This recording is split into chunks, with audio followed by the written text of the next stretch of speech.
دوستوں، نبی کریم علیہ الصلاۃ والسلام کی ذات مبارکہ نے زندگی کے ہر معاملے میں، ہر موڑ میں اور ہر میدان میں ہماری رہنمائی فرمائی ہے۔ چاہے وہ روحانی معاملہ ہو، ایمانی معاملہ ہو، جسمانی معاملہ ہو، معاشی ہو، معاشرتی ہو، کسی قسم کا بھی معاملہ ہو، نبی کریم علیہ الصلاۃ والسلام کی تعلیمات ہمیں موجود ملیں گی۔ ایک حدیث شریف کا مفہوم ہے کہ حسبی اللہ لا الہ الا ہو علیہ توکلت وہو رب العرش العظیم۔ جس شخص نے بھی صبح اور شام کو 7 مرتبہ یہ کلمہ پڑھ لیا،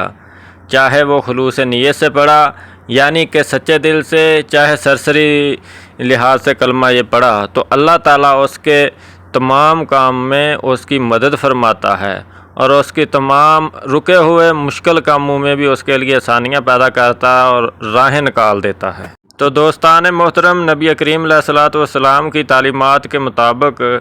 ہم کو یہ کلمات 7 مرتبہ صبح اور 7 مرتبہ شام کو ادا کرنے چاہیے اور خلوص نیت کے ساتھ کرنے چاہیے۔ یہ نہیں کہ چلتے پھرتے سرسری نظر سے پڑھ لیا یا جیسے۔ جتنی زیادہ اس میں ہماری توجہ اور لگن شامل ہوگی، اتنی ہی جلدی ہمارے کام ہوں گے انشاءاللہ تعالی۔ آپ سبھی دوستوں سے درخواست ہے کہ درود شریف کا زیادہ سے زیادہ ورد کریں اور نبی کریم علیہ الصلاۃ والسلام سے اپنی محبت کا اظہار